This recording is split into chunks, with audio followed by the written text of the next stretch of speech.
आइए सीखें कि हम नीचे लिखे हिंदी के वाक्यों को इंग्लिश भाषा में कैसे अभिव्यक्त कर सकते हैं और पहचाने कुछ नए शब्दों को भी। तो चलिए शुरू करते हैं। पहला, कई साल बीत गए।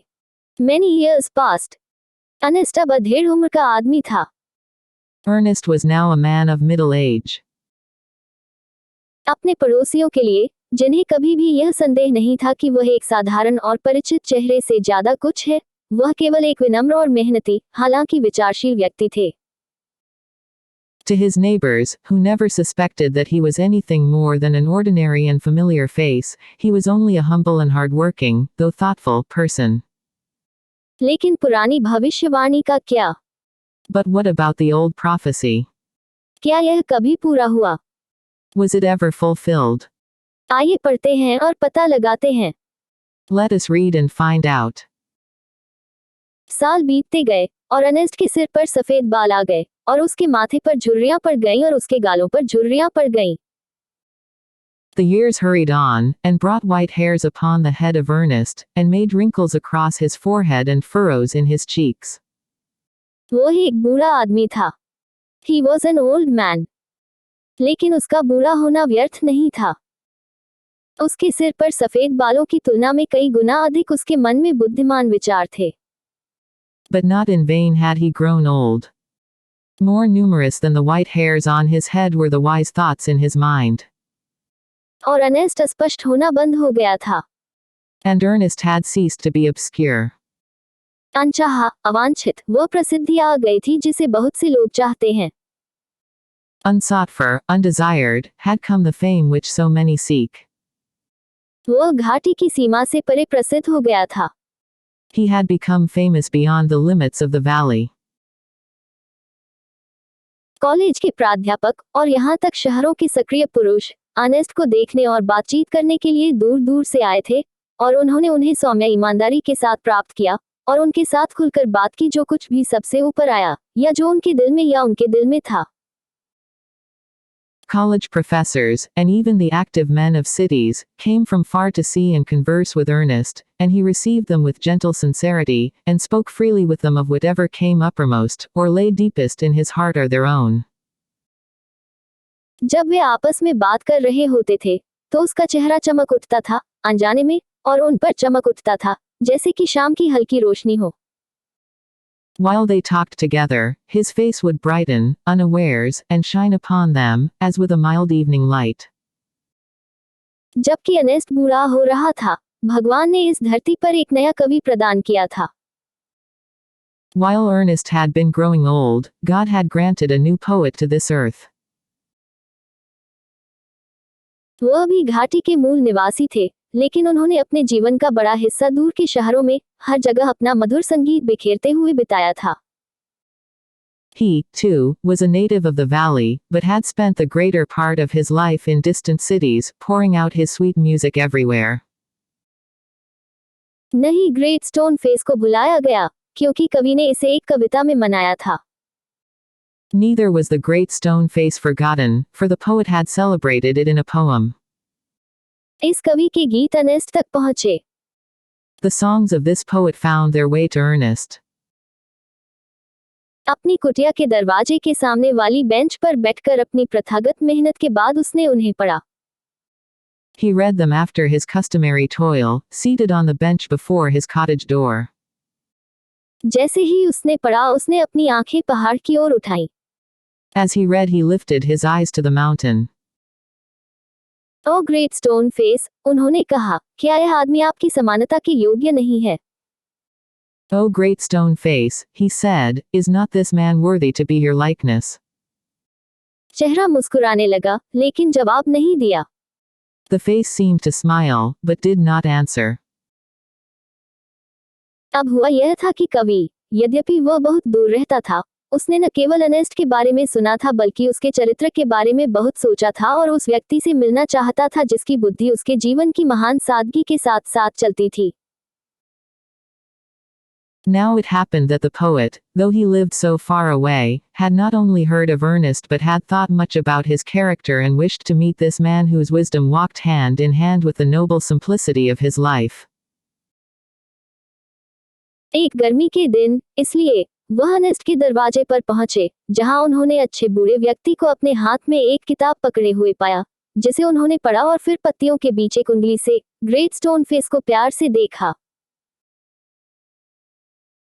One summer day, therefore, he arrived at Ernest's door, where he found the good old man holding a book in his hand, which he read and, then, with a finger between the leaves, looked lovingly at the great stone face. शुभ संध्या, कवि ने कहा। Good evening, said the poet. क्या आप किसी यात्री को रात का आश्रय दे सकते हैं? Can you give a traveler a night's shelter? खुशी से अर्नेस्ट ने उत्तर दिया।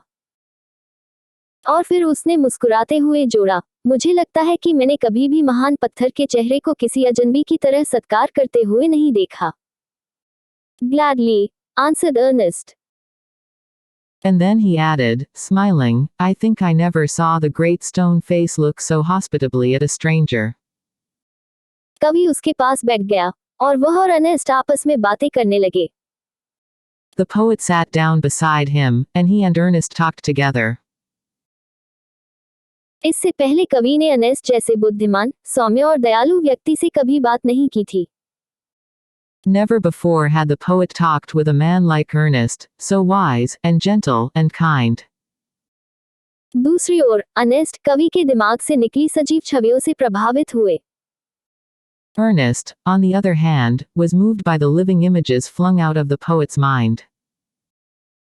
जैसे ही अर्नेस्ट ने कवि की बात सुनी, उसने कल्पना की कि ग्रेट स्टोन फेस भी सुनने के लिए आगे झुक रहा है। As Ernest listened to the poet, he imagined that the great stone face was bending forward to listen too. उसने कवि की आंखों में देखा। He gazed into the poet's eyes. तुम कौन हो, मेरे उपहार में मिले मेहमान? उसने पूछा। Who are you, my gifted guest? He asked. कवि ने अपनी उंगली उस किताब पर रखी जिसे अर्नेस्ट पढ़ रहा था। The poet laid his finger on the book that Ernest had been reading. आपने ये कविताएं पढ़ी हैं, उन्होंने कहा। You have read these poems, said he. तो आप मुझे जानते हैं, क्योंकि मैंने उन्हें लिखा है। You know me, then, for I wrote them. Ernest ने बार बार कवि की विशेषताओं की जांच की। वह फिर ग्रेट स्टोन फेस की ओर मुड़ा। Again and again, Ernest examined the poet's features. He turned towards the great stone face, then back. उसने अपना सिर हिलाया और आह भरी। He shook his head and sighed. तुम उदास क्यों हो? कवि से पूछा। Why are you sad? Inquired the poet. क्योंकि, अर्नेस्ट ने उत्तर दिया, पूरे जीवन में मैंने एक भविष्यवाणी की पूर्ति की प्रतीक्षा की है, और जब मैंने इन कविताओं को पढ़ा, तो मुझे उम्मीद थी कि यह आप में पूरी हो सकती है। Because, replied Ernest, all through life I have awaited the fulfillment of a prophecy, and when I read these poems, I hoped that it might be fulfilled in you. आप आशा करते हैं, कवि ने मंद मंद मुस्कुराते हुए उत्तर दिया, मुझ में एक महान पाषाण मुख की समानता पाने की आशा है। You hoped, answered the poet, faintly smiling, to find in me the likeness of the great stone face. मैं उसके जैसा बनने के योग्य नहीं। I am not worthy to be its likeness. और क्यों नहीं? अर्नेस्ट से पूछा। And why not? asked Ernest. उसने किताब की ओर इशारा किया। He pointed to the book. क्या वे विचार योग्य नहीं हैं? Are not those thoughts worthy? आप उनमें एक स्वर्गीय गीत की दूर की आवाज सुन सकते हैं। You can hear in them the distant voice of a heavenly song. लेकिन मेरा जीवन, प्रिय अर्नेस्ट, मेरे विचारों के अनुरूप नहीं है। But my life, dear Ernest, has not corresponded with my thoughts. मैंने भव्य सपने देखे हैं, लेकिन वे केवल सपने ही रहे हैं। I have had grand dreams, but they have been only dreams. कभी कभी मुझे अपने विचारों में विश्वास की कमी होती है। Sometimes I lack faith in my own thoughts. फिर, अच्छे और सच्चे के शुद्ध साधक, क्या तुम मुझे पहाड़ के चेहरे पर पाने की उम्मीद करोगे? Why, then, pure seeker of the good and true, should you hope to find me in the face of the mountain? कवि उदास होकर बोला और उसकी आंखें आंसुओं से भीगी हुई थी। The poet spoke sadly and his eyes were wet with tears. Ernest के भी यही हाल थे। So, too, were those of Ernest. सूर्यास्त के समय, जैसा कि लंबे समय से उनका रिवाज था, अर्नेस्ट को खुली हवा में पड़ोसियों के एक समूह से बात करनी थी. At the hour of sunset, as had long been his custom, Ernest was to speak to a group of neighbors in the open air. साथ में वह और कवि बाहों में बांह डाले सभास्थल पर गए. वहां से ग्रेट स्टोन फेस देखा जा सकता था. Together he and the poet went to the meeting place, arm in arm. From there could be seen the great stone face. Ernest ने अपने दर्शकों पर परिचित दया की नजर डाली. Ernest threw a look of familiar kindness around upon his audience. वह लोगों से वही कहने लगा जो उसके दिल और दिमाग में था. He began to speak to the people what was in his heart and mind. उनके शब्दों में शक्ति थी, क्योंकि वे उनके विचारों से सहमत थे. और उनके विचारों में वास्तविकता और गहराई थी, क्योंकि वे उस जीवन के अनुरूप थे जिसे उन्होंने हमेशा जिया था. His words had power, because they agreed with his thoughts. And his thoughts had reality and depth, because they harmonized with the life which he had always lived. उपदेशक ने जो कहा वह केवल श्वास नहीं था. वे जीवन के शब्द थे. It was not mere breath that the preacher uttered. They were the words of life. अच्छे कर्मों और निस्वार्थ प्रेम का जीवन उनमें घुल गया था. A life of good deeds and selfless love was melted into them. कवि, जैसा कि उसने सुना, महसूस किया कि अर्नेस्ट का जीवन और चरित्र उसके द्वारा लिखी गई कविता की तुलना में एक महान कविता थी. The poet, as he listened, felt that the life and character of Ernest were a nobler strain of poetry than he had ever written. उसकी आंखों में आंसू भर आए और उसने अपने आप से कहा कि उस सौम्य, मधुर, विचारशील चेहरे के समान सफेद केशों की महिमा के साथ साथ इतना योग्य ऋषि कभी नहीं हुआ. His eyes filled with tears and he said to himself that never was there so worthy a sage as that mild, sweet, thoughtful face, with the glory of white hair diffused about it.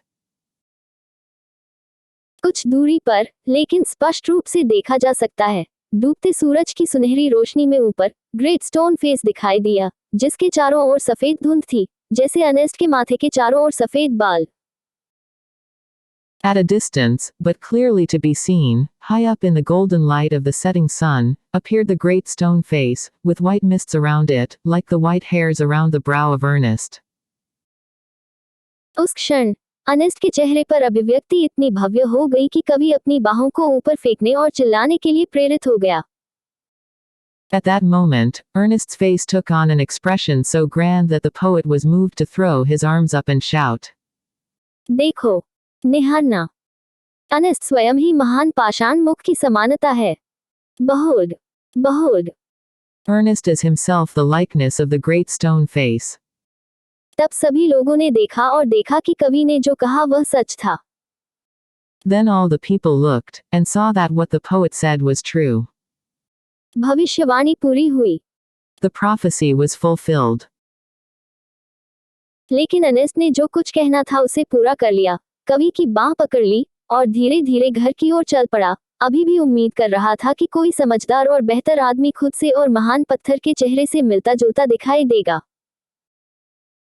But Ernest, having finished what he had to say, took the poet's arm, and walked slowly homeward, still hoping that some wiser and better man than himself would by and by appear, bearing a resemblance to the great stone face. Nathaniel Hawthorne संक्षिप्त.